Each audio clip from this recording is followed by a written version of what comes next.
म एक ढङ्गले शेरबहादुरलाई हेर्छु, म उहाँलाई कहीँ पनि नेता हुने म उहाँमा गुण देख्दिनँ। यो मेरो आँखा हो नि, देख्नुहुन्न? म कहीँ पनि देख्दिनँ। उहाँसँग एउटा मेसेज छैन, के पनि छैन। नेपाली जनतालाई यत्रो अहिले चुनाव हुँदैछ, उहाँले के मेसेज दिइरहनु भएको छ? के पनि छैन। गठबन्धन गठबन्धन गठबन्धन। हेर्नुहोस्, यो गठबन्धनलाई यी समाप्त गरिदिन्छ, किनभने धेरैले चुनाव हार्दैछन्। प्रचण्ड छोरी हार्छिन्, धेरैले चुनाव। मेरो चेतनाले म कुनै पनि किसिमको कम्युनिस्टलाई मेरो मत कहिले पनि जीवनभर हाल्दिनँ। प्रचण्ड काङ्ग्रेस भएका कि शेरबहादुर कम्युनिस्ट भएका? होइन, प्रचण्डजीको एउटा गुण छ कि उहाँलाई प्रत्येक दिन बालुवाटार नपुगिकन खाएको पत्तै। अनि प्रचण्डको छोरीले चुनाव हारिन् भने काङ्ग्रेस प्रचण्डको छोरीलाई म कसरी भोट दिन सक्छु? जगन्नाथजीले कसरी सक्नुहुन्छ भोट दिनलाई? शुभेच्छुक समर्थकहरूको त्यसलाई काङ्ग्रेसको कुनै उर्दी लाग्दैन, लाग्नु पनि हुँदैन। भोट दे भन्दा दिने दास हो, दासहरूको पार्टी हो। शेरबहादुरजीको रणनीति सधैँ गलत छ। शेरबहादुरजीको रणनीति उहाँले चुनाव सार्नु भयो, डेमोक्रेसी नै गयो उहाँको रणनीति। उहाँले पार्टी फोड्नु भयो, टिकाउन सक्नु भएन, त्यो रणनीति पनि गलत थियो। उहाँले आजसम्म कुनै पनि मुभमेन्टलाई लिड पनि गर्नुभएको छैन, कुनै पनि एजेन्डालाई पनि लिड गर्नुभएको छैन, न रिपब्लिकको एजेन्डालाई, न जनमत सङ्ग्रहलाई, कुनै पनि कुरालाई। तर कुनै पनि कुरालाई उहाँले रिजेक्ट पनि गर्नुभएको छैन। फेरि उहाँले प्रधानमन्त्री हुनको लागि मेहनतै गर्नुभएको छैन, कुनै मेहनत गरेको, कुनै विचार निश्चित गरेको के पनि छैन। पार्टी सभापति हुनु पनि छैन। कम्युनिस्ट यो मुलुकमा अहिले पनि एक ठाउँमा आयो भने र कुनै पनि निर्वाचन लड्यो भने 50% जित्छ। काङ्ग्रेसको कति हुन्छ त्यति बेला? काङ्ग्रेस त कमजोर, अस्ति कति भयो त्यस्तै त हो नि। त्यो छ मुढा जस्तो चाहिँ टाउको एकातिर छ, खुट्टा एउटातिर छ, धड अर्कोतिर छ, टुडी खेलमा गएर लम्पसार पर सुतेको छ। शेरबहादुरजीको यसमा दोष छैन, यसमा दोष ती कार्यकर्ताहरूको छ जसले शेरबहादुरजीलाई यो नेतृत्व सुम्पे। शेरबहादुरजीको हातमा काङ्ग्रेस सुरक्षित छ कि छैन, उहाँको हातमा उहाँको जिल्ला सुरक्षित छैन भने दुईवटा नेता त यसपालि व्यावहारिक राजनीतिमा फेल देखिए। एउटा शेरबहादुर जसले आफ्नो जिल्ला सम्हाल्न सकेन, अर्को रामचन्द्र पौडेल जसले आफ्नो जिल्ला सम्हाल्न सकेन। यो टोटल फेलियर हो। अब उहाँले जिल्ला नसम्हालेपछि देश के हेरेर सम्हाल्नुहुन्छ, पार्टी के हेरेर सम्हाल्नुहुन्छ, काङ्ग्रेस के हेरेर सम्हाल्नुहुन्छ? सबभन्दा ठुलो असत्य के हो भने तिनीहरू लुते हुन्। कम्युनिस्टहरू जो काङ्ग्रेससँग आएर चाहिँ बैशाखी खोजेर सहारा लिएर किन त्यही एलायन्स गरेको? नेपाली काङ्ग्रेसभित्र अब यी वृद्धहरूले वृद्धाश्रममा जानलाई रुचाइरहेका छैनन्। शेरबहादुरजी जतिसुकै चाहिँ अब कम्युनिकेसनमा पुवर हुँदाहुँदै पनि, ओलीजी जतिसुकै कम्युनिकेसनमा चाहिँ स्मार्ट हुँदाहुँदै पनि तराजुमा संसारमा चाहिँ राख्दाखेरि, संसारले हेर्ने दृष्टिकोणमा चाहिँ होइन, मैले हेर्ने दृष्टिकोणमा पनि चाहिँ म लोकतन्त्रवादी शेरबहादुरलाई ठान्छु। व्यवहारमा उहाँ एकदम कमजोर हुनुहुन्छ, उहाँ त सैद्धान्तिक रूपमै कमजोर हुनुहुन्छ नि। केपी ओली भनेपछि अब काङ्ग्रेसभित्रको समूह चाहिँ पुरानो र नयाँ भन्नेमा गयो। पुरै किता 14औं महाधिवेशनले त्यो स्थापित गरे। त्यसो भए मलाई भनिदिनुहोस् त, काङ्ग्रेसमा टिकट वितरणको विषयलाई लिएर जुन दृश्य देखियो नि, यो अहिले मात्रै होइन, 48 सालदेखि अहिलेसम्म आउँदाखेरि हरेक टिकट वितरण मनोनयन दर्ता गर्ने बेलासम्म काङ्ग्रेस झगडामै व्यस्त हुन्छ, त्यो अन्तिम समय सकिन लाग्दासम्म। अहिले पनि त्यही देखियो भने युवाहरू आए भनेर तपाईँले केही नाम ल्याउनु भयो नि अघि, उहाँहरू आएर के फरक पर्यो त? टिकट वितरण प्रणाली त उस्तै देखियो, पुरातन देखियो। होइन, धेरै फरक परेको छ। उहाँ नयाँहरू आएरै हो, त्यही मोरङ अहिले विराटनगरमा नागेश कोइरालाले टिकट पाएको, एउटा त होइन, इटहरीमा नयाँले पाएको छ, धरानमा नयाँले पाएको छ। विश्वप्रकाशको चाहिँ सक्रियताले चाहिँ झापामा चाहिँ हस्तक्षेप भएको छ र कृष्ण सिटौलाको भनौँ न जिम्मेदारी त्यहाँ चाहिँ खोज्न थालिएको छ। महामन्त्री हो ऊ पनि होइन, इलेक्टेड महामन्त्री हो। सिटौलाजी त चाहिँ सेलेक्टेड महामन्त्री थिए हिजो। भने यो शुभ सङ्केत हो। सबैतिर के छ भने मैले खालि फेरि यो उदाहरण मात्रै दिएको होइन। अब म व्यक्तिमा नजाउँ भन्दै पनि तपाईँले केही व्यक्तिगत मान्छेहरूलाई कोट्याइहाल्नुभयो। मुख्य कुरा के हो भने काङ्ग्रेसमा दुईवटा चाहिँ धार बगिरहेको छ। एउटा धार छ जसले 46 सालभन्दा अगाडि 46 सालदेखि काङ्ग्रेस पार्टीभित्र काङ्ग्रेस सत्तामा पनि र राज्य सत्तामा पनि एक छत्र हालिमुहाली गरे, जिल्लामा पनि जिम्मेदारी चलाए, केन्द्रमा पनि आफ्नो वीरता कायम गरे। एक छत्र। आज कति वर्ष भयो? 32 वर्ष हो। 32-35 वर्ष हो। यसबिचमा अमेरिका जस्तो डेमोक्रेटिक कन्ट्रीमा के अरे चाहिँ कतिवटा राष्ट्रपति आएर गइसके होइन। फ्रान्सको चाहिँ अब आज अहिले राष्ट्रपति नयाँ भर्खर आएको छ, म्याक्रोन 32-35 वर्षको।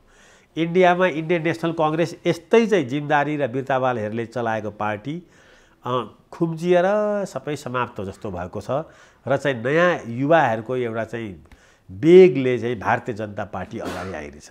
उसलाई पनि च्यालेन्ज गर्दा गर्दै अर्को एउटा पार्टी अहिले निस्किनु खोज्दैछ, आम आदमी पार्टी। नेपाली काङ्ग्रेसभित्र म तपाईँलाई सूक्ष्म रूपमा भन्दैछु, नेपाली काङ्ग्रेसभित्र अब यी वृद्धहरूले वृद्धाश्रममा जानलाई रुचाइरहेका छैनन्। झापाका पनि, मोरङका पनि, सुनसरीका पनि, समग्र 77 जिल्लाका भनौँ न।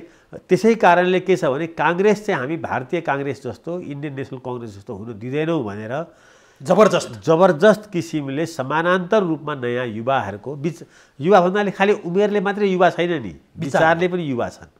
काङ्ग्रेसलाई रूपान्तरण गर्ने हो, काङ्ग्रेसलाई नयाँ रूपमा नयाँ ढङ्गले चाहिँ हस्तान्तरण पनि गर्ने हो चौधो महादेशमा। तपाईँसँग मैले यसअघि कुरा गर्दाखेरि शेरबहादुर देउवाले ओलीसँग हार्छौँ भनेर भनेका कुराहरूलाई ल्याएर तपाईँलाई मैले छलफल गरेका थियौँ। एउटा कमान्डर नै आफू चुनाव हार्दैछु भनेर जाँदा हविगत के होला, यस्तो लाजमर्दो कुरा भनेर तपाईँले टिप्पणी गर्नुभएको। मैले शैल्यको उदाहरणै दिनुभएको थियो। दुर्योधनले चाहिँ शैल्यलाई चाहिँ महाभारतमा जब कमान्डर नियुक्ति गर्छ त्यो चाहिँ उसले आफैसँग उसको अन्तरङ्ग बातचित हुन्छ क्या, कुराकानी। त्यो तपाईँले प्रश्न पार्नुभएको थियो। तर अहिले तपाईँले अघि भन्नुभयो काङ्ग्रेसका उम्मेदवारहरू हार्दैछन् भनेर भन्नुभयो। तपाईँ आफू पनि एउटा जिम्मेवार मान्छे हो। काङ्ग्रेस हार्दैछन् भनेर अहिले उठाइएका उम्मेदवार, अहिले हार्ने उम्मेदवार, यो द्वन्द्वको बिचबाट जसले केन्द्रबाट लादिएका उम्मेदवारहरू छन् नि, जसको रुट छैन गाउँमा, जसले काम गरेको छैन तल, त्यस्ता उम्मेदवारहरूलाई जसलाई जबरजस्ती टिकट दिएको छ त्यो चाहिँ हार्दैछ। अब यो त तपाईँले टिकट वितरणको कुरा गर्नुभयो। टिकट वितरणको कारणले गर्दा काङ्ग्रेसले 25 देखि 30% ठाउँमा हार्दैछ। समग्रमा 50% सिट पाएको छ काङ्ग्रेसले गठबन्धनसँग बाँडेर। अब तपाईँको कुरामा आउँछु है, समग्रमा 50% सिट पाएको छ, 50%मा महानगरमा, त्यसपछिका बाँकीमा 63-64 जति छ। अब हिसाब गरौँ त 25 देखि 30% हार्यो टोटलमा भने, पाएको 50%मा पनि 25% देखि 30% हार्दा काङ्ग्रेसको हातमा कति पर्ने भयो त? काङ्ग्रेसले आफ्नो पहिला 266मा जितेको हो, आजको मितिमा त्यति नै जोगाउन सक्यो भने ठुलो कुरा हो। काङ्ग्रेसको म तपाईँलाई भनिदिइहाल्छु नि काङ्ग्रेसको के छ अहिलेको चाहिँ स्थिति, ग्राउन्ड रियालिटी। अब अझै 16 गते पछि चाहिँ जुन ढङ्गले चाहिँ पिक्चर आउँछ नि, मनोनयन फिर्ताहरू गरे त्यसपछि हामी त्यसमा त्यो हेर्दैछौँ कहाँ कसरी के गरी जित्ला भनेर त्यो हेर्दैछौँ। काङ्ग्रेसको अहिलेको उम्मेदवारी गर्ने क्रममै काङ्ग्रेसको एलायन्सले गर्दा काङ्ग्रेसले 450 देखि 475 जितिरहेको ठाउँबाट 100 सिट काङ्ग्रेसले ती हारिसक्यो, पहिले हारिसक्यो। काङ्ग्रेस एक्लै चुनाव लडेको भए अहिले 450 प्लसमा जित्थ्यो कम्तीमा।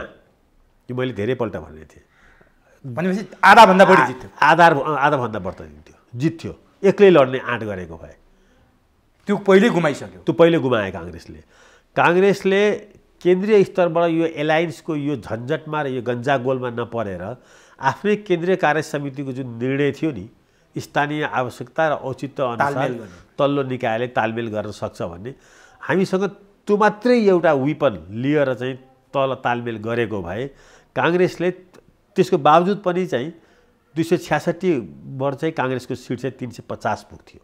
350 त्यो पनि पहिलो पार्टी नै सम्भावना हुन्थ्यो, पहिलो पार्टी सशक्त पहिलो पार्टी हुन्थ्यो। 450 बाट 350 मा चाहिँ एलायन्स गर्ने भन्ने बित्तिकै गुमायो। एलायन्सको तरिकाले पनि कति गुमायो भन्दा अर्को झन्डै 100 जति गुमायो, 90 जति गुमायो, भने 200 लगभग गुमायो, 200 गुमायो। अब कहाँनिर आइपुगेको छ भने काङ्ग्रेस अहिले के पहिलाको जति ठाउँ 266 पनि कायम राख्न सक्छ त भन्ने ठाउँमा आएको छ हैन। यो राख्न सके भने पनि काङ्ग्रेसले यथास्थितिमा बस्यो काङ्ग्रेस। अब तपाईँ देख्नुहुन्छ कि देख्नुहुन्न यो स्थितिमा? मैले अहिले आएर चाहिँ गाह्रो देखेँ। कति जित्छ त काङ्ग्रेस अहिले आएर? अब चाहिँ काङ्ग्रेसले 266 राख्छ भन्ने कुराको आधारहरू म देखिरहेको छैन। 2 नम्बर प्रदेशमा जहाँ शेरबहादुरजीले सबभन्दा धेरै भोट ल्याएर 14औं महाधिवेशनमा नेपाली काङ्ग्रेसमा शेखर कोइरालालाई हराउनु भयो, 2 नम्बर प्रदेश डिजास्टर हुँदैछ। अगर अहिले त्यहाँ चाहिँ जुन ढङ्गले टिकट वितरण गरिएको छ 2 नम्बरमा त्यो डिजास्टर हुँदैछ भनेपछि त्यो भोट ब्याङ्क 2 नम्बर हो काङ्ग्रेसको। खासमा पहिलेदेखिको परम्परागतदेखि नै काङ्ग्रेसको भोट ब्याङ्कको रूपमा हेरेको रूपमा थियो। त्यहाँ चाहिँ त्यहाँ फेरि सबभन्दा बढी धेरै चाहिँ पोलिटिकल युनिट पनि छ। अब चाहिँ प्रदेशहरूमा 1 नम्बर कमोबेस एभरेजभन्दा माथि हुन्छ होइन। 1 नम्बरको 3 नम्बरको चाहिँ गौरव भनेको काठमाडौँ हो। अब काठमाडौँको के हुन्छ मैले केही भन्दिनँ। काङ्ग्रेसले यहाँ जित्नु पर्थ्यो, यो देशको राजधानी हो। अब जित्ने गरी चाहिँ तयारी गरेको छ। मैले फेरि अब उम्मेदवारलाई नि म खासै मेरो उम्मेदवारलाई लिएर म मूल्याङ्कन गर्न सक्दिनँ क्या। किनभने काठमाडौँ भनेको यो कस्तो ठाउँ हो भन्दाखेरि चाहिँ यहाँ चाहिँ पार्टीको कार्यकर्ताले भोट दिने, त्यसले जिताउने, अनि कार्यकर्ता परिचालन हुने, अनि त्यो भोटले जित्ने त्यो ठाउँ होइन यो। यहाँ चाहिँ पब्लिक इमेजबाट चाहिँ पार्टीमा चुनाव जित्ने ठाउँ हो। पार्टीको पनि चाहिन्छ, पार्टी पनि एउटा माध्यम हुनसक्छ, तर त्यतिले चाहिँ यहाँ पुग्दैन। कैयौँ ठाउँ छन् 753मा, तपाईँ भन्नुहोस् झन्डै झन्डै चाहिँ 30-35% ठाउँ चाहिँ के छ भने पार्टीको जस्तो उम्मेदवार दिनुहोस् त्यहाँ चाहिँ कि एमाले जित्छ कि काङ्ग्रेस जित्छ। यो 753मा 125 यस्ता ठाउँहरू छन् जहाँ चाहिँ काङ्ग्रेसले जित्छ। 125 त्यस्तै 118-20 ठाउँ यस्तो छ जहाँ एमाले जित्छ। तपाईँले टाउको फोड्यो भने त्यो जित्छ। त्यस्तै छ झन्डै 20-22-30-35-40वटा ठाउँ छ जहाँ माओवादीले जित्छ। यो तीनटा पार्टीको चाहिँ यो तीनटा चाहिँ ठाउँ चाहिँ सोलिड छ। काठमाडौँ त्यस्तो ठाउँ होइन, यहाँ जे पनि हुनसक्छ। यहाँ जित्नको लागि पहिला सुरु म्यासेज चाहिन्छ।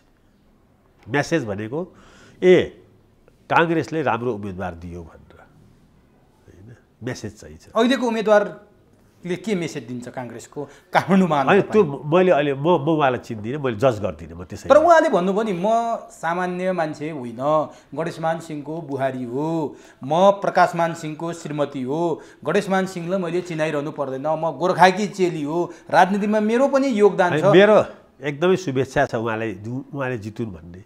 उहाँले जित्नुपर्छ किन राजधानीमा एउटा डेमोक्रेटिक सही उम्मेदवार छानेन काङ्ग्रेसले। त्यो चाहिँ म भन्न सक्दिनँ, मलाई थाहा छैन, म चिन्दिनँ। तर यसपालि नि तपाईँहरूले गठबन्धन गर्नुभयो, गठबन्धनको किनभने हेर्नुहोस् महिलालाई दिएको छ, म यसमा गौरव गर्छु होइन। तर त्यो तपाईँले भन्नुभएको ब्याकग्राउन्डहरू यो परिवारलाई दिएको छ उस म त्यो मेरो लागि चाहिँ म एउटा भोटरको रूपमा चाहिँ काङ्ग्रेसको रूपमा म गणेश मान्जीलाई असाध्य श्रद्धा गर्छु अनि प्रकाश मान्जीलाई पनि गर्छु। तर एज ए भोटरले त्यो गर्न जरुरी छ कि छैन त्यो बारेमा म क्रिटिकल हुन सक्छु एज ए भोटरको रूपमा। तर नि एउटा कुरा छ, उहाँहरूले आएर बनाइदिनुहुन्छ त, गणेश मान्जी आएर फर्केर अब काठमाडौँ बनाउनु पर्ने त चाहिँ अहिले उम्मेदवारले नै हो नि काठमाडौँलाई। पारिवारिक तपाईँ यसमा सन्तुष्ट हुनुहुन्न? उहाँले म पुरै सन्तुष्ट छु। केमा भन्दाखेरि चाहिँ एउटा महिलाले नेपालमा मैले भन्ने गरेको छु, अगर मैले टिकट पाउँछु र मभन्दा चाहिँ 5 नम्बरले कमी कुनै सहर छ भने मेरो गाउँको ऊ पनि टिकटको रेसमा छ भने म 20मा 20 पाउँछु भने ऊ 15-12मा छ भने उसले पाउनुपर्छ। कुनै महिला छ जसले चाहिँ के छ भने काठमाडौँको मेयरको लागि चाहिँ क्लेम गर्छ भने कुनै पुरुषभन्दा त्यो महिलालाई पहिल्यै सुरु चाहिँ 10 नम्बर बढी दिनुपर्छ। त्यसमा तपाईँको समर्थन छ उहाँलाई? यो मेरो सैद्धान्तिक समर्थन छ। मलाई यहाँ भन्नु त्यतिले पुग्नु पर्यो जित्नको लागि चाहिँ। तर अर्को उम्मेदवार हेर्नुहोस् त, उहाँको चर्चा परिचर्चा 54 सालमा मनमोहन भट्टराईलाई हराएको केशव स्थापित, उहाँको अर्कै छ, फेरि उहाँको अर्कै छन् भोटर, अनि उहाँसँग लड्न उहाँलाई सजिलो होला? अब उहाँसँग मेरो एक दुई पटक लामो चाहिँ टेलिभिजन इन्टरभ्यू भएको छ, दुवैजना मेरो र उहाँको होइन, केशव स्थापितसँग मेरो त्यस्तो पूर्व परिचित मान्छे होइन। तर यही तपाईँहरूकै यस्तै टेलिभिजन मार्फतबाट हामीलाई एक ठाउँ उभ्याएको हो। त्यसपछि एकाधपल्ट हामी बसेर चाहिँ कुरा पनि गऱ्यौँ होला। म उहाँलाई राम्रै गरी चिन्दछु होइन। अब उहाँले काठमाडौँ बनाउने भिजन 2000 सालमा एउटा दिनुभएको थियो भने त 2022मा त्यो भिजन कति काम लाग्छ त उहाँको ठाउँमा हो।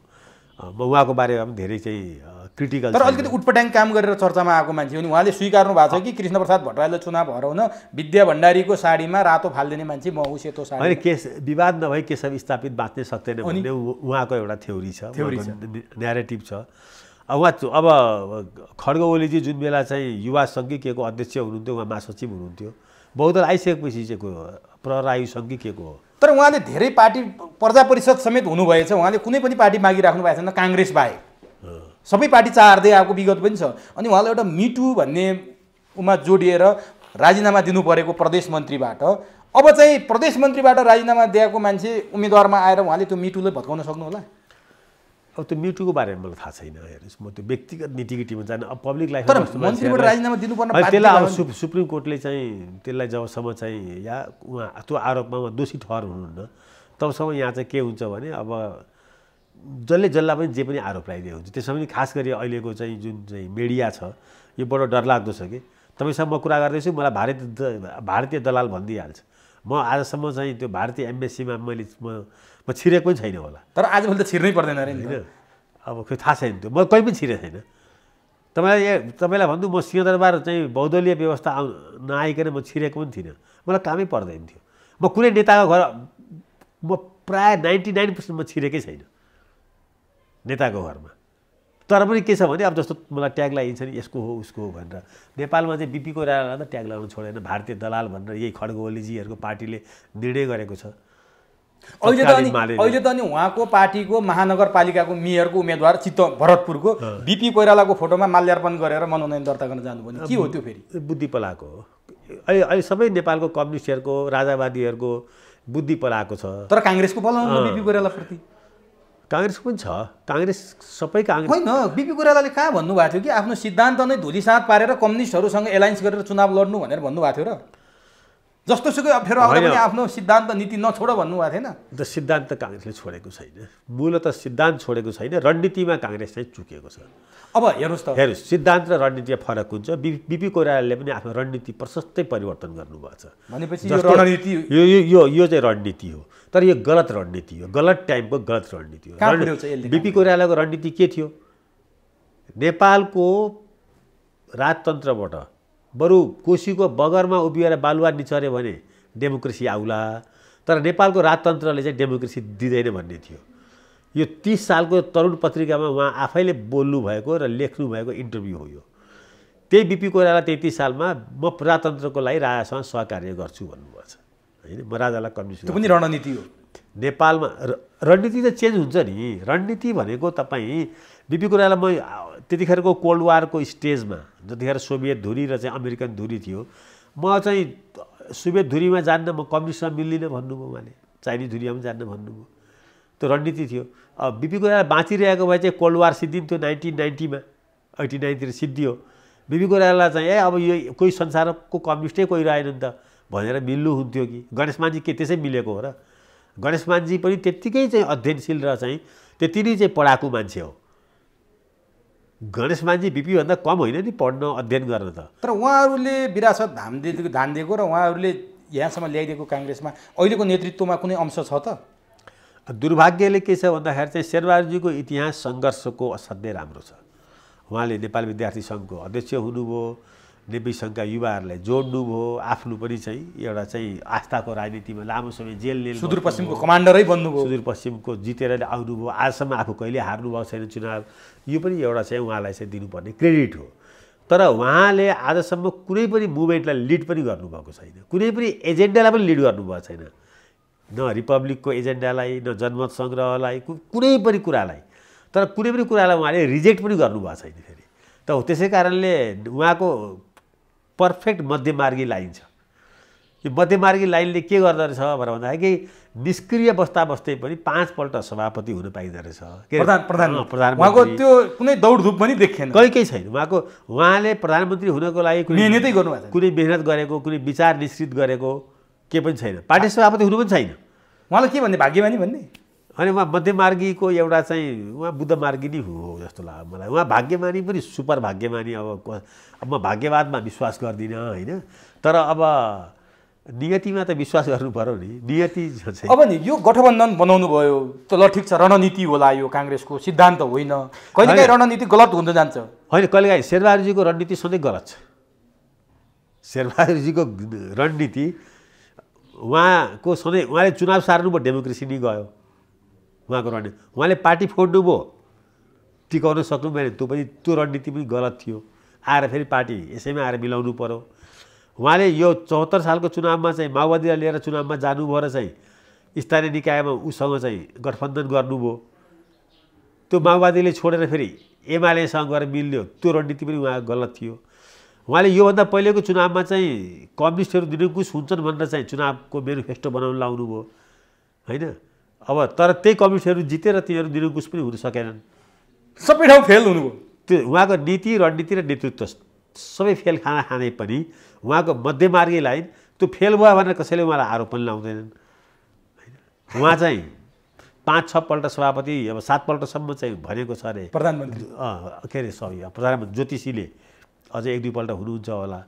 अब यसपालि सभापति उहाँले जित्नु पनि यो अभूतपूर्वै हो। यो अभूतपूर्व हो। नेपाली काङ्ग्रेसका लागि भाग्य कि दुर्भाग्य त उहाँले फेरि सभापति जितेर आउनु। हेर्नुहोस्, यो चाहिँ इतिहासकारहरूमा छोड्नुहोस्, यो इतिहासले यसको कस्तो समीक्षा गर्छ।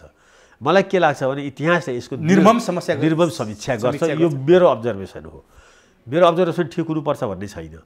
सोसल साइन्समा म एक ढङ्गले शेरबहादुरलाई हेर्छु, म उहाँलाई कहीँ पनि नेता हुने म उहाँमा गुण देख्दिनँ।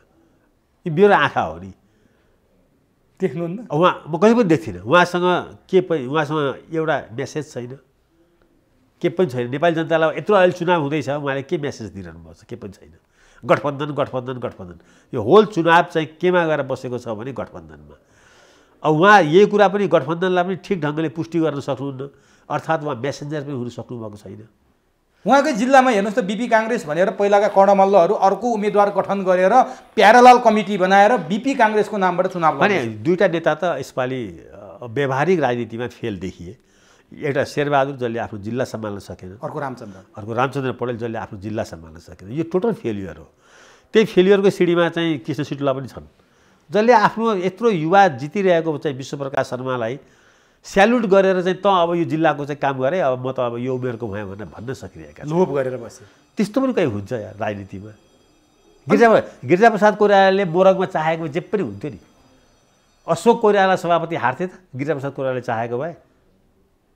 किन उहाँले जो जित्दा पनि मेरो हो भन्नुभयो। उहाँले जो जिते पनि मेरो मान्छे हो भन्नुभयो। अनि त्यसै कारणले त अमृत अर्याल जित्यो। तपाईँलाई भन्नु, उहाँ 2-3 पल्ट त्यो चुनावको दरमियानमा विराटनगर जान खोज्दै हुनुहुन्थ्यो। मैले नि उहाँलाई भने तपाईँ अहिले विराटनगर जानुभयो भने तपाईँ यसको पक्ष र उसको विपक्षमा आए जस्तो देखिन्छ। गिरिजा जाने हो र यसमा तपाईँ यस्तो मान्छेलाई भन्ने कुरा उठ्यो त्यहाँ। अनि हामी पोखरातिर लाग्यौँ विराटनगर हिँडेको मान्छे। नेता भनेको त्यस्तो हुन्छ कि नेताले चाहिँ एउटा स्टेजमा पुगिसकेपछि नेताले त्यो सानो खुद्रा मसिनो कुरो मेरो यो लाइक हो मेरो यो डिसलाइक हो भन्ने कुरा गर्दैन। त्यो कति बेलासम्म चाहिँ गरिरहन्छ भने जतिखेरसम्म उसलाई चाहिँ त्यो जिल्लामा मात्रै चाहिँ अब महामन्त्री हुने होइन, अब सभापति हुने। अब अहिले शेरबहादुरजीलाई म अब अरू सबैको म धेरै जान्न। शेरबहादुरजी र रामचन्द्रजीको त एउटा अर्को के भन्दाखेरि चाहिँ रनिङ सभापति प्राइम मिनिस्टर पनि जे जस्तो असहमति भए पनि जिल्ला सम्हाल्नु पर्छ। जिल्लालाई त के छ भन्दाखेरि चाहिँ अब उहाँले जिल्ला नसम्हालेपछि देश के हेर सम्हाल्नुहुन्छ, पार्टी के हेर सम्हाल्नुहुन्छ, काङ्ग्रेस के हेर सम्हाल्नुहुन्छ? गम्भीर प्रश्न त उठ्यो नि। अब धेरै गम्भीर। अनि यसको जवाब शेरबहादुर देउवाले कहिले दिनुहुन्छ पार्टीमा? जस्तो पार्टीमा शेरबहादुरजीको यसमा दोष छैन। यसमा दोष ती कार्यकर्ताहरूको छ जसले शेरबहादुरजीलाई यो नेतृत्व सुम्पे। शेरबहादुरजीको हातमा काङ्ग्रेस सुरक्षित छ कि छैन, उहाँको हातमा उहाँले चाहिँ उहाँको जिल्ला सुरक्षित छैन भने ती कार्यकर्ताहरूसँग प्रश्न गर्नुपर्ने छ अहिले। तर एउटा कुरा नि, यो गठबन्धन बन्यो। गठबन्धनका सबैभन्दा महत्त्वपूर्ण यी 6वटा महानगरपालिका थिए। अचम्म भएछ क्या, 6वटा महानगरपालिकामा काठमाडौँमा प्रकाशमानको श्रीमतीले टिकट पाउने, चितवनमा प्रचण्डको छोरीले टिकट पाउने, अनि हाम्रो के अरे विराटनगरमा उपेन्द्र यादवको छोराले टिकट पाउने। गठबन्धन के यसैका लागि हो बन्या भनेर जनजनमा प्रश्न उठ्न थाल्यो। आफ्नालाई टिकट दिनलाई पो गठबन्धन बन्या रहेछ, आफ्नालाई सुरक्षित बनाउनलाई। यी 3वटा पात्रको त मान्छेले होला उहाँहरूको योगदान जीवनभर जुनीभर चन्द्र सूर्य रहँदासम्म त उदाहरण त ल्याइरहने भयो नि, के गरे यस्तो? हाम्रा नेताहरूले हामीलाई अहिलेसम्म नागरिक ठानेका छैनन्, प्रजा ठानेका छन्। प्रजा के जनतालाई नागरिक ठानेका छन्। रिपब्लिक त आयो, रिपब्लिक र चाहिँ मोनार्कीमा फरकै यही हो। राजाले सधैँ चाहिँ जनतालाई प्रजा ठान्छ, रैती यी मेरा प्रजा हुन् भन्छ होइन। रिपब्लिकले के भन्छ भने तेरो अब प्रजा बन्दैनौँ हामी त जस्तै बोनाफाइड सिटिजन बन्छौँ भन्छ, नागरिक बन्छौँ भन्छ। मुलुकमा हामीले गणतन्त्र ल्यायौँ, सबैलाई नागरिक त बनायौँ भनिन्छ कागजमा, तर केही नेताहरू हामीलाई नागरिक मान्न तयार छैनन्। यो त्यही हो, त्यहीको प्रतिबिम्ब हो। त्यहीको नेताहरू चाहिँ एउटा बडो राम्रो यसमा एउटा नोभेल छ क्या, म भनिहाल्नु, जर्ज अर्वेलको एनिमल फार्म भन्ने। यो कम्युनिस्टलाई व्यङ्ग गरेर लेखेको, यो काङ्ग्रेसलाई पनि लागु हुन्छ। We all are equal but few are more than equal भन्छ। हामी सबै समान त छौँ, तर केही छन् यस्ता जो चाहिँ समानभन्दा पनि माथि छन्, हो त्यसलाई भन्छ मोनार्की। कम्युनिस्टमा पनि अनि कम्युनिस्टले कसरी व्यङ्ग्य गर्ने त मोनार्की त मान्दैन कम्युनिस्टले मोनार्की मान्दैन तर सोलिड मोनार्की फेरि कम्युनिस्टमै जन्मिन्छ त्यो चाहिँ जर्ज अर्वेलको चाहिँ एनिमल फर्म भन्ने किताब हेर्नुभयो भने त्यहाँ चाहिँ सबै कुरा चाहिँ के छ भने पार्टीको पोलिट ब्युरोले गर्छ जस्तो अहिले सी जिनपिङ एक्लो चाहिँ मोनार्की हुन् पार्टीबाट मोनार्की निस्किन्छ यहाँ चाहिँ वंश मोनार्की हुँदैन नेपाली काङ्ग्रेसमा पनि तपाईँले अहिले जसरी नामहरू लिनुभयो भन्ठान्नुहोस् केही मोनार्की अझै बाँकी छ तर डेमोक्रेसीको कुरा गर्छौँ नि हामी त स्वतन्त्रताको कुरा गर्छौँ for the people by the people of the people भन्छौँ तर देखिएन नि मोनार्कीको ढङढङ्गी त अझै रहेछ होइन यो मोनार्कीको ढङढङ्गी अझै केही काल रहन्छ नै अब यो टिकट वितरणमा नि नेपाली काङ्ग्रेस जस्तो तपाईँ राजा पो गयो त अब सबैले भन्छ नि यहाँ कैयन राजा बिनाका राजा त त्यसै छ कैयन राजाहरू त फेरि जन्मिए नि त अब म तपाईँसँग एउटा यस्तो महत्त्वपूर्ण कुरामा संवाद गर्न खोजिरहेको छु नि जस्तो नेपाली काङ्ग्रेसलाई डेमोक्रेसीको पर्यायवाची भनेर भन्छन् बाहिर भन्दा है भित्र के छ थाहा छैन शेरबहादुरका ती जेस्टर पोस्टरले पनि देखाउँछन् उहाँ कति डेमोक्रेटिक हुनुहुन्छ भने मूल्यअनुसार हो तर टिकट वितरणमा तलबाट विश्वास गरेर सिफारिस गरेर पठाएको पपुलरमा पनि मोस्ट पपुलरलाई टिकट दिएर पठाउनु पर्ने हो नि जनताको रोजाइअनुसारको मान्छे पठाउनु पर्ने हो नि त्यो त देखिएन शेखर कोइराला र शेरबहादुर देउवाकै भनाभन भएर हातालालको स्थिति आयो भने सञ्चार माध्यममा आयो त्यो के भएको थियो तपाईँ पनि हुनुहुन्थ्यो त्यहाँ म थिइनँ त्यो फेरि अति नै कुरा हो त्यो के हो त्यो म थिइनँ मैले सुनेछु म शेखर कोइरालासँग यही बिल्डिङमै सबै कुराहरू हुन्छन् हाम्रो होइन त्यो के भएको मैले जहाँसम्म के लाग्छ भन्दाखेरि चाहिँ अब शेरबहादुरजीको पनि आफ्नो लाइक छ कसैलाई होइन अघि तपाईँले नाम लिनुभयो नि त उहाँलाई पनि इच्छा थियो अब काङ्ग्रेसमा त गुट छ यो कुरा त थाहा छ सबैलाई गुटले पनि चाहिँ हरेकले गुटले आफ्नो मान्छेलाई चाहिँ पदस्थापन गर्न खोज्छ होइन अब त्यो भनेको चाहिँ अमृतको नाम अगाडि आयो डिला सङ्ग्रहको नाम आयो दुवै फेरि केन्द्रीय हाम्रा हेर्ने कि राम्रा हेर्ने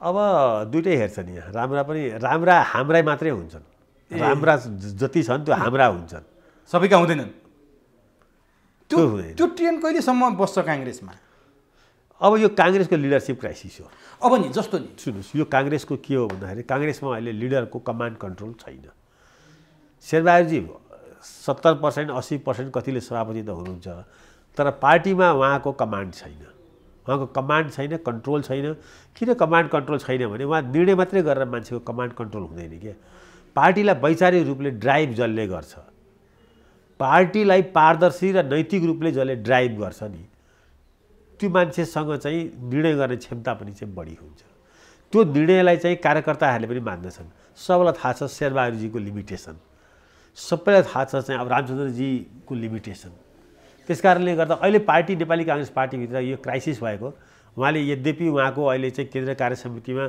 झन्डै 75% भन्दा पनि 2/3 भन्दा पनि धेरै छ तर त्यो केही काम लाग्दैन त्यसमा व्यर्थ हो त्यो केही कामै लाग्दैन निरर्थक पुरै निरर्थक त्यस्तो निरर्थक भएका उदाहरण संसारमा उहाँ राजीव गान्धीकै छ नि इन्डियामा त्यस कारणले अहिले काङ्ग्रेसमा भएको के हो भनेर भन्दाखेरि चाहिँ यसलाई चाहिँ धेरै गम्भीरपूर्वक सूक्ष्म रूपमा अध्ययन गर्ने हो भने लिडरसिपको कमान्ड र लिडरसिपप्रतिको रेस्पेक्ट काङ्ग्रेसभित्र कसैप्रति पनि छैन त्यो रेस्पेक्ट पनि नभएको कमान्ड पनि नभएको लिडरसिप अब चुनावी मैदानमा जानु छ केपी ओलीले आज मात्रै भनेको कुरा म तपाईँलाई सापट लिएर भन्छु नेपाली काङ्ग्रेसको घोषणापत्र हेर्नुहोस् त क्या मजा आउँछ हेर्नलाई सबै हाम्रो चोरै छ काङ्ग्रेस बिचरालाई देखेर त मलाई माया लाग्छ भनेर केपी ओलीले भने तपाईँले पनि नेतृत्वप्रति ठ्याक्कै न कमान्ड छ न रेस्पेक्ट छ भन्नुभयो विपक्षी जो केपी ओलीसँगै हो मुख्य भिडन्त केपी ओलीको एमाले भर्सेस नेपाली काङ्ग्रेस हो अहिलेको चुनाव उहाँले त्यसरी व्यङ्ग्य गरेर उडाइरहनु भएको छ नेतृत्व जवाब दिन सक्दैन पुरा लहुतावास छ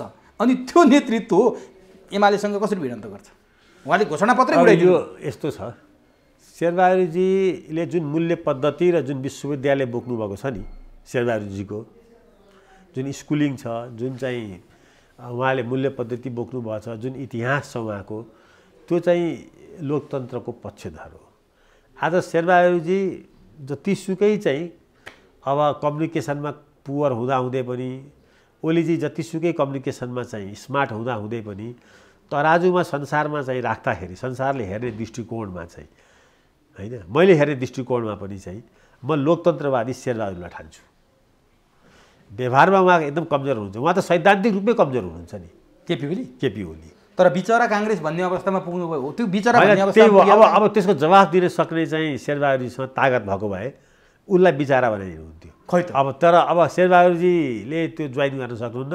हामी भनौँ न कसरी चाहिँ केपी ओली बिचारा हुनु भनेर हामी पनि भन्न सक्छौँ नि। तर बोल्नेको हामी मूल्य पद्धतिसँग जुन कम्युनिस्टले बोकेको छ, जुन ओलीजीले जुन गर्नुभएको छ अस्तिको प्रधानमन्त्री कालमा, त्योसँग पूर्णतः असहमत भएर शेरबहादुरजी चाहिँ आज त्यहाँ हुनुहुन्छ होइन। तर तपाईँहरूले भनेकोले के अर्थ राख्छ र जवाब त शेरबहादुर देउबाको पोजिसनबाट आउनु पर्थ्यो नि। पुरञ्जन आचार्य, गगन थापा, विश्वप्रकाश शर्माले भनेको त त्यति गम्भीर र त्यति वेट भएको हुँदैन। शेरबहादुरजीको गतिविधिले ओली हटेकै होइन। गगन थापा, पुरञ्जन आचार्य, प्रोफेसर कृष्ण खनालहरूकै गतिविधिले केपी ओलीजी आज सत्ताबाट बहिर्गमन हुनुभएको हो। शेरबहादुरजी त केपी ओलीसँगै चाहिँ टाँसिन खोज्दै हुनुहुन्थ्यो, निर्वाचनमै जान खोज्दै हुनुहुन्थ्यो। त्यसै कारणले तपाईँको यो टेलिभिजन जुन छ नि, यो टेलिभिजन हामी किन त्यसै बोल्छौँ र? के हामीलाई अरू काम नपाएर बोलेको हो र? तपाईँको यो टेलिभिजन हामी यस कारणले बोल्छौँ कि हामी हाम्रो कुरो घर घर पुगाउँछौँ। माने बिचारा काङ्ग्रेस भन्ने केपी ओलीको जवाब के त तपाईँको? बिचारा त उहाँ हुनुहुन्छ नि। हिजोसम्म चाहिँ उहाँको 2/3 सरकार थियो, आज चाहिँ उहाँ चाहिँ बालवटा के अरे बालकोटमा बस्नु परेको छ। 7 मध्ये 6 प्रदेशमा उहाँको सरकार थियो। हिजो 2/3 कम्युनिस्ट थियो, आज चाहिँ उहाँ चाहिँ के अरे चाहिँ उसमा गएर चाहिँ छतबिच्छत भएर कम्युनिस्ट आन्दोलन चाहिँ लडेको छ। मुढा जस्तो चाहिँ टाउको एकातिर छ, खुट्टा एउटातिर छ, धड अर्कोतिर छ, टुडी खेलमा गएर लम्पसार पर सुतेको छ। कम्युनिस्ट नेपालको आन्दोलन छतबिच्छत छ अहिले। खालि के छ भनेर भन्दाखेरि चाहिँ कङ्ग्रेसले जुन ढङ्गले, मैले त्यसैले सुरुमा भने, जुन ढङ्गले एक्लै अहिले हामी सक्छौँ, यस वी क्यान भनेर अगाडि बढेको भए अहिले त्यो जोडिँदैन थियो।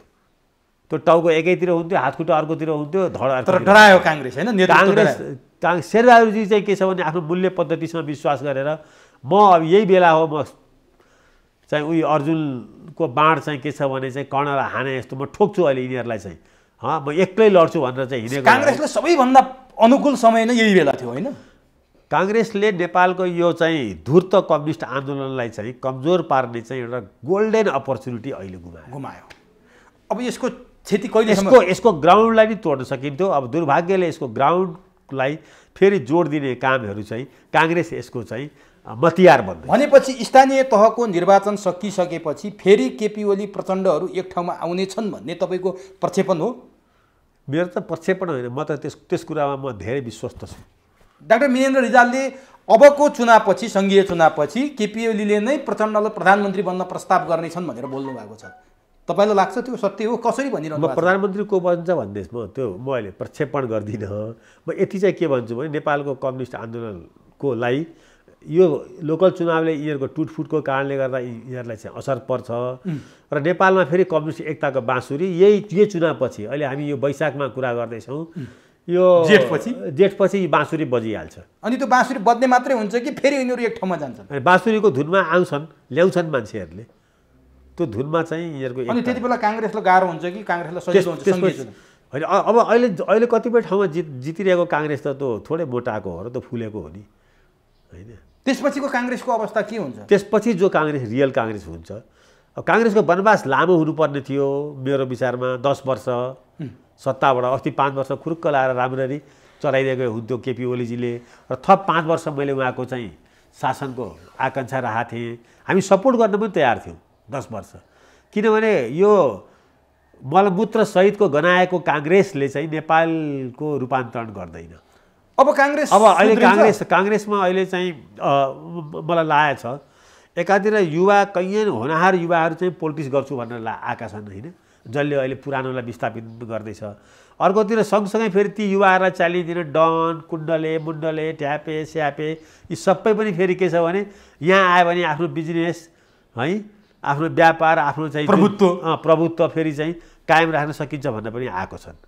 त्यसकारणले 10 वर्ष सत्तामा नभएको काङ्ग्रेस त त्यस्ता डनसनबाट त टाढै हुन्थ्यो, त्यस्तो त सत्ताभन्दा बाहिर बस्नै सक्दैन। त्यसकारणले 10 वर्ष काङ्ग्रेसको वनवास जरुरी थियो। तर अब यो ओलीजीले चाहिँ काङ्ग्रेसको शुद्धिकरण प्रक्रियालाई चाहिँ बिगारिदिनु भयो। दुर्भाग्य भयो, यो दुर्भाग्य भयो काङ्ग्रेसको लागि। उहाँ हट्दाखेरि काङ्ग्रेसको लागि दुर्भाग्य भइरहेछ। भनेपछि त्यो तपाईँले भने जस्तो नि स्थानीय चुनावको नतिजापछि कम्युनिस्टहरू एक ठाउँमा आउने र हुने सङ्घीय चुनावमा काङ्ग्रेसलाई पर्ने असर चाहिँ के देखिन्छ? कम्युनिस्ट यो मुलुकमा अहिले पनि एक ठाउँमा आयो भने र कुनै पनि निर्वाचन लड्यो भने 50% जित्छ। काङ्ग्रेसको कति हुन्छ त्यति बेला? काङ्ग्रेस त कमजोर, अब अस्ति कति भयो त्यस्तै त हो नि। त्यसो भए अब अझै काङ्ग्रेस 10 वर्ष वनवास जाने दिन बाँकी नै छ। अब 10 वर्ष गयो भने टिक्दैन काङ्ग्रेस फेरि। अब अस्तिकोबाट 5 वर्ष त गइसक्यो नि खेर। अब अहिले त काङ्ग्रेसमा केही न केही चाहिँ चेन्ज भएको छ नि। आज चाहिँ काङ्ग्रेसको महामन्त्री चाहिँ इलेक्टेड 2टा युवाहरू आएका छन्। देशभरि चाहिँ इलेक्सनबाट चाहिँ 14 मार्चबाट काङ्ग्रेसमा धेरै युवाहरूले काङ्ग्रेसलाई चाहिँ फेरि समेटेका छन्। त्यो कारणले गर्दा काङ्ग्रेसको अझै चाहिँ अहिले सकिँदैन। त्यसो भए आज मात्रै त्यही इलेक्टेड महामन्त्रीहरूकै हाराहारीको मान्छे नेपाली काङ्ग्रेसमा नेवीसँग लामो योगदान भएको, रातद्रोहको मुद्दा समेत खेपेको, 62-63 आन्दोलनको अग्रपङ्क्तिमै बसेको गुरुराज घिमिरेले सामाजिक सञ्जालबाट चर्को असन्तुष्टि पोख्नुभयो। उहाँले असन्तुष्टि मात्र होइन, नेपाली काङ्ग्रेसबाट समग्र राजनीतिबाट सन्यास लिन्छु भन्नुभयो। मैले टेलिफोनमा कुरा पनि गरेका थिएँ, म शेरबहादुरको समूहको त छँदै थिएन, अर्को समूहले पनि मलाई रेड कर्नर दियो, रेड कार्ड दियो, कर्नरमै पुर्यायो भनेपछि अब किन बस्नु र म दुवै एउटाबाट त विश्वास मैले पाउने अवस्था थिएन। मैले म त्यसको पक्षमा छु, त्यो समूहको पक्षमा छु भन्नेले नै मलाई कर्नरमा पुर्याएपछि अब मेरो योभन्दा अर्को उपाय छैन भनिसकेपछि तपाईँ आशा देख्नुहुन्छ युवाहरूबाट, एउटा होनहार युवा सन्यास लिने तयारीमा हुनुहुन्छ। यसले के सन्देश दिन्छ काङ्ग्रेसले? होइन, अलिकति संवेदनशील मान्छेहरूले 2 ठाउँमा चाहिँ नेपालमा वैराग्यताको बेलामा घोषणा गर्छन्। 2 ठाउँमा, एउटा नेपालको पोलिटिक्सलाई डिपली चाहिँ जो इन्भल्भ भएर यो अब चुनावी प्रक्रियामा पनि लाग्छ, यसमा पनि लाग्छ, यसमा कहिलेकाहीँ त्यो अलिकति संवेदनशील छ भने त्यसमा वैराग्य भाव आउँछ र चटक्कै छोडेर यो चाहिँ तेरिका यस्तो झन्झटमा यस्तो दुःखमा पनि कोही लाग्छ भन्ने आउँछ, त्यो आउँछ। अब अहिले गुरु घिमिरेर आएको चाहिँ त्यो होला। अर्को वैराग्यता कहाँ आउँछ भने जब आफ्नो प्रियजन या आफन्तहरूलाई मलामी जाइन्छ र चाहिँ त्यहाँ आगोमा जलिरहेको देखिन्छ र एकछिन आर्यघाटमा बस्नुपर्छ, अनि त्यतिखेर पनि जीवन जगत यस्तै हो, बेकारको यो लोभ लालच पद प्रतिष्ठा भन्ने वैराग्य आउँछ।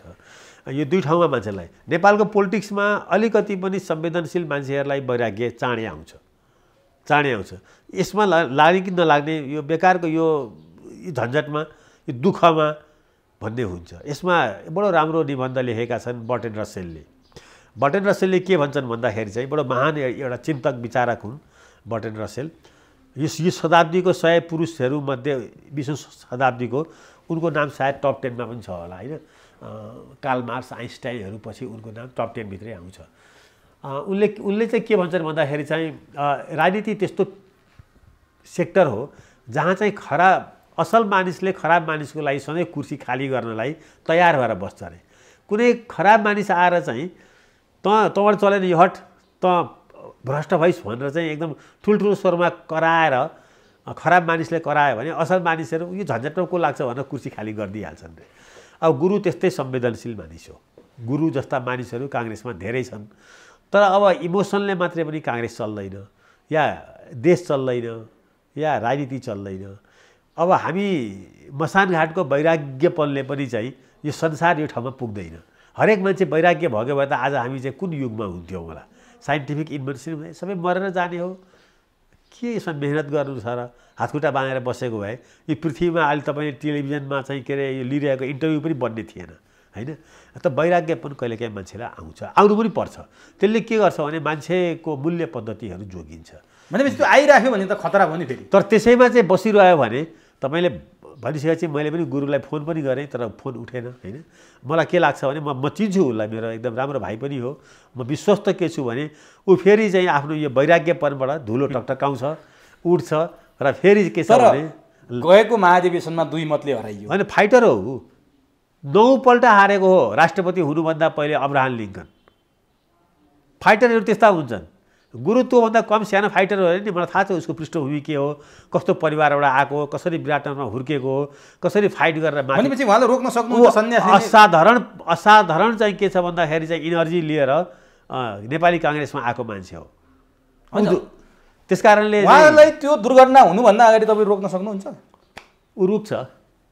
मैले जति चिनेको गुरु घिमिरे हो। तर अब आफ्नै समूहले पनि कर्नरमा पारेपछि कसरी रहने भन्नुहुन्छ क्या उहाँ? होइन, यस्तो छ नि, आफ्नो समूह यहाँ कसैको कुनै समूह छैन फेरि काङ्ग्रेसमा। शेरबहादुरको समूह छ त अहिले यहाँ। शेरबहादुरले भनेको सबैले माने त टेरे त। शेरबहादुरजीको सबैले आफ्नो आफ्नो स्वार्थ हेर्छन्, अनि त्यसमा शेरबहादुर दाईको यो इच्छा हो भनिदिन्छन्। विराटनगर जानुभयो भने पहिले के छ भने शेखर कोइरालाको स्वार्थको नाममा आफ्नो इच्छा पुरा गरिरहेका हुन्छन् विराटनगरमा। यहाँ फेरि यो अर्को एउटा बठ्या चाहिँ मानिसहरूको समूह छ काङ्ग्रेसमा, हरेक कुरालाई मैले नेताको लागि गरेको भन्ने छ, तर गर्छन् फेरि आफ्नो लागि। राजनीति पेसा पनि भयो नि अहिले, व्यवसाय नै भयो नि। पेसा व्यवसाय भएपछि त नाफा त सबैले हेर्छ आफ्नो आफ्नो। अब गुरु त्यो चपेटामा परे, त्यहाँ जस्टिस उनले देखेनन्, त्यस कारणले गर्दाखेरि चाहिँ उनमा एउटा वैराग्य भाव आयो। ठिक छ, त्यो हट्छ, त्यो हट्छ, हटियो।